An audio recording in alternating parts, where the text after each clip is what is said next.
Indraimbava eo amin'ny tontolon'ny fampianarana isokatra ny volana jona ho avy izao ny fampianarana lalam-piofanana manokana momba ny lalàna sy ny fitantanana izay atao ao amin'ny sekoly isupetsy beoririka etsy andaniny izay ihany koa moa dia ankalaza ny fahadimy taona nijoroany ny sekoly isup ka isy ary ny fotoam-bavaka lehibe izay ho tanterahina atoato.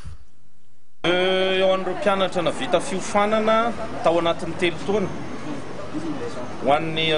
lalam-piofanana lalàna, droit sy ny gestion dia isy fanohanana voka-pikarohana zany amin'ny larobia, lakamisy, zoma ho avy zao. Io zany dia azahoan'ny mpianatra ny DTS na ny bac plus 2 ary ny licence professionnelle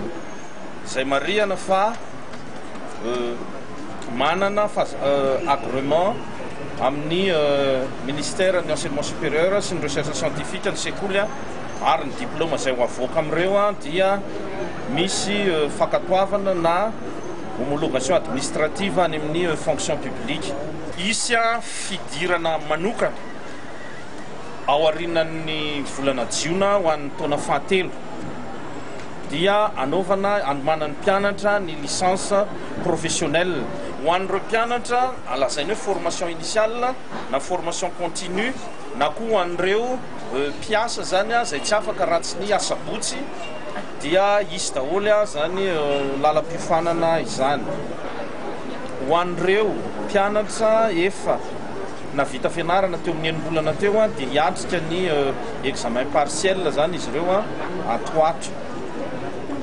dia mitohy hatrany ny ezaka eto amin'ny sekoly ary dia ho lazaina tsy ho ela ny fisokafan'ny annexe mainty molala rehetra satria isy fiaraha-mivavaka iombonana hosorana an'Andriamanitra amin'izay joroan'ny sekoly izay aby ity taona ity vavaka ekumenika iarahan'ny mpianatra sy ny mpampianatra sy efa nandalo teto amin'ny sekoly.